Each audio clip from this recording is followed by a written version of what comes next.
Assalamualaikum Sobat Football United. Selesai sudah musim 2025-2026 bagi Manchester United. Pertandingan terakhir menghadapi Brighton sudah dilakukan. Dan menurut gue pertandingan ini pertandingan yang sempurna bagi Manchester United untuk menutup musim ini. Bagaimana tidak sempurna ya. Ada 3 gol, ada clean sheet, ada sebuah kemenangan, pertandingan tandang, dan juga ada bumbu lainnya nih. Bruno Fernandes menjadi pencetak assist terbanyak Premier League dalam satu musim. Sendirian 21 assist dalam satu musim. Bruno Fernandes meninggalkan Thierry Henry dan juga Kevin De Bruyne. Oke, gue akan berbicara terkait dengan review pertandingannya. Kalau melihat dari susunan pemain yang diturunkan Michael Carrick di pertandingan tadi di Amex Stadium, ya, Michael Carrick tampil tanpa Diogo Dalot, yang pemain yang juga sering yang dimainkan oleh Michael Carrick. Lalu juga tentu saja tanpa Casemiro, yang sudah dikonfirmasi bahwa Casemiro ini sudah menjalankan musim terakhirnya di Manchester United. Ada beberapa pergantian situasi ataupun juga posisi pemain. Cunha duduk di bangku cadangan. Senne Lammens diturunkan dari awal. Harry Maguire bersama dengan Lisandro Martinez. Nocer Mazraoui di bek kanan. Bek kiri Luke Shaw. 2 gelandang pivot Kobbie Mainoo diduetkan dengan Mason Mount. Dan di 3 gelandang serang ada Amat di kanan. Dorgu akhirnya tampil sebagai starter ya setelah cedera. Lalu ada Bruno Fernandes dan di depan ada Mbeumo. Manchester United kurang lebih 10 menit awal menurut gua mereka nampak terlalu, mungkin bisa dikatakan kayak terlalu santai ya di pertandingan ini. Di pertandingan yang memang Manchester United ini tanpa tujuan dalam tanda kutip ya, karena target-target sudah mereka dapatkan, 3 besar, tiket Liga Champions. Sebenarnya di pertandingan ini justru Brighton ini yang memiliki misi sesuatu di pertandingan ini, yaitu adalah ya mereka untuk bisa ke zona Eropa ya, Conference League ataupun juga ke Europa League, dan itu bisa didapatkan dengan cara mendapatkan kemenangan tanpa harus menunggu hasil di pertandingan lain. Nah, mereka ini yang sebenarnya lebih memiliki motivasi, katakanlah seperti itu. Dan itu ditunjukkan sebenarnya di atas lapangan. Mereka lebih mendominasi dari sisi possession misalnya di babak pertama.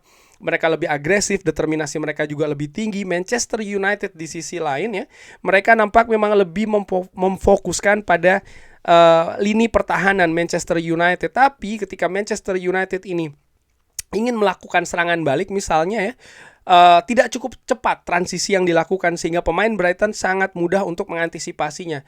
Ketika Manchester United memegang bola lalu mereka memainkan possession, tidak cukup banyak kreasi-kreasi, tidak cukup banyak misalnya tusukan-tusukan ya, keberanian yang dilakukan oleh para pemain Manchester United, sehingga di pertandingan tadi terutama di babak pertama tuan rumah Brighton nampak memang lebih dominan, terutama dari sisi penguasaan bola dan juga dari momentum serangan. Namun keadaan berbalik ketika Manchester United di menit ke-33 ini mendapatkan corner ya. Lalu Bruno Fernandes luar biasa memberikan assist ke-21-nya kepada Dorgu. Dan setelah keadaan itu Manchester United berbalik keadaannya. Brighton yang tadinya nampak mereka dalam tanda kutip kayak mereka bersabar betul dalam berusaha untuk membongkar pertahanan Manchester United yang memang tampil kokoh menurut gue, mereka seperti kayak terkaget gitu ya. Terkagetkan dengan Manchester United justru yang bisa unggul 1-0, dan mereka nampaknya justru lebih down karena mereka yang lebih memiliki misi, mereka lebih memiliki motivasi harusnya untuk pertandingan ini justru tertinggal dulu. Di sisi lain, ketika unggul 1-0, Manchester United seperti kayak terbangun. Determinasi mereka naik, agresivitas mereka naik, dan para pemain pun juga nampak lebih lepas tampilannya. Mereka juga lebih berani ya, terutama dalam melakukan transisi masuk ke daerah pertahanan Brighton. Lalu di babak pertama mereka menutup dengan gol dari Mbeumo. Ada kerjasama yang luar biasa menurut gua antara Mason Mount, Amat, dan juga Mbeumo. Arsitek betul di gol kedua dari Manchester United. Artinya sang arsitek adalah seorang Mason Mount menurut gua. Dan ya, Manchester United unggul 2-0. Di babak pertama Mason Mount yang berduet dengan Kobbie Mainoo menurut gua sempat kesulitan, terutama untuk menguasai lapangan tengah ya. Bukan berarti dia tampil jelek, tidak, tapi juga rekan-rekannya menurut gue memang tampil agak sedikit lebih pasif dalam tanda kutip. Nah, ada keadaan yang menarik di mana ada pertukaran posisi antara Mason Mount dengan Bruno Fernandes nih. Ada beberapa situasi Mason Mount didorong lebih ke depan, Bruno yang lebih ke belakang, sementara Kobbie Mainoo sebagai jangkar. Dan ini keadaan yang juga cukup bisa merubah keadaan terutama di babak pertama ketika Manchester United ini menguasai possession. Keunggulan 2-0 sebelum babak pertama selesai ya, ini membuat Manchester United ketika masuk ke babak kedua dalam situasi yang lebih nyaman. Mereka tidak ada beban dan mereka unggul 2-0. Sebaliknya Fabian Hurzeler bersama dengan pasukan Brighton-nya ini yang harus mengejar ketertinggalan 2-0. Mereka punya misi nih untuk bisa lolos ke zona Eropa, dan untuk memastikan hal tersebut ya mereka harus meraih poin di mana mereka sedang tertinggal 2-0. Lalu mereka memasukkan Jakub Minteh menggantikan De Kuiper dengan tujuan untuk lebih memaksimalkan serangan ya, untuk bisa menaikkan agresivitas dari sisi sayap, terutama sisi sayap sebelah kiri dari Brighton. Tapi justru di menit ke-48 kapten Manchester United, kapten Magnifico Bruno Fernandes yang mencetak gol ketiga bagi Manchester United. Luar biasa memang Bruno Fernandes, 1 assist 1 gol di pertandingan tadi. Dan dengan keunggulan 3-0 itu membuat keadaan semakin berat bagi Brighton. Sebaliknya Manchester United justru mereka tampil lebih lepas lagi. Dan ketika mereka tampil lebih lepas, ini yang membuat keadaan di atas lapangan bagi Brighton semakin sulit ya. Mereka punya beban untuk mencetak gol. Mereka tertinggal 3-0. Manchester United nampak sangat nyaman sekali.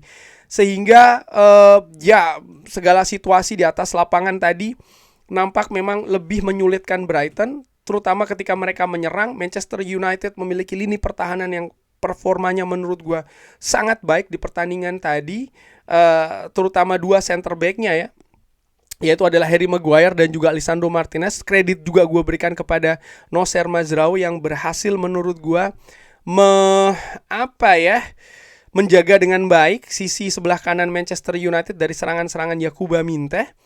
Dan ya Brighton kesulitan bahkan sampai dengan menit terakhir untuk bisa menembus gawang dari Senne Lammens.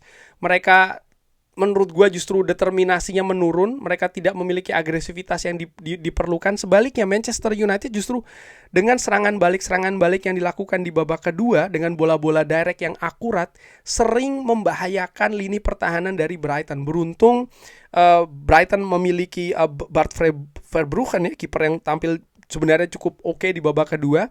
Ada beberapa penyelamatan penting yang dilakukan. Di sisi lain juga pemain Manchester United kurang maksimal nih, kurang tajam dalam memaksimalkan momentum-momentum yang ada. Misalnya seperti kayak Dorgu yang sempat one on man ya, ataupun juga Amat dan juga pemain-pemain lain. Tapi ya akhirnya Manchester United berhasil mendapatkan kemenangan. Ini hal yang luar biasa sih menurut gua, karena gua katakan di preview bahwa ya Manchester United datang ke Amex Stadium ini dengan motivasi yang sebenarnya dipertanyakan gitu loh. Ya, mereka sudah mendapatkan segalanya, 3 besar, mendapatkan tiket Liga Champions, lalu apa lagi? Ternyata para pemain tetap profesional, para pemain tetap ingin kerja keras di bawah komando Michael Carrick, dan menurut gue ini merupakan sebuah indikasi yang positif, mudah-mudahan demikian untuk musim depan. Lalu menurut gue juga menarik ya bagaimana Michael Carrick di pertandingan tadi memberikan kesempatan kepada Tyrell Fletcher dan juga Sean Lessie, 2 pemain muda Manchester United ini untuk memiliki menit bermain yang menurut gue cukup banyak ya, sekitar 25 menit. Sekitar 15 menit plus injury time. 15 menit plus injury time, sesuatu yang menurut gue cukup besar, cukup banyak bagi pemain yang memang masih sangat muda sekali. Sean Lessie dan juga Tyler Fletcher, pemain yang masih berusia 19 tahun. Kedua pemain ini ya untuk bisa mendapatkan menit bermain sebanyak 15 menit lebih di penghujung pertandingan atau di penghujung musim Manchester United. Mungkin ini juga merupakan sebuah indikasi tentang bagaimana mereka selanjutnya musim depan. Kalau mereka terus bisa berkembang, bukan tidak mungkin mereka akan lebih sering dilibatkan untuk musim depan. Lalu bagaimana Michael Carrick juga memberi kesempatan kepada Joshua Zirkzee dan juga Tyrell Malacia, yang menurut gue ini merupakan semacam kayak pertandingan perpisahan ya.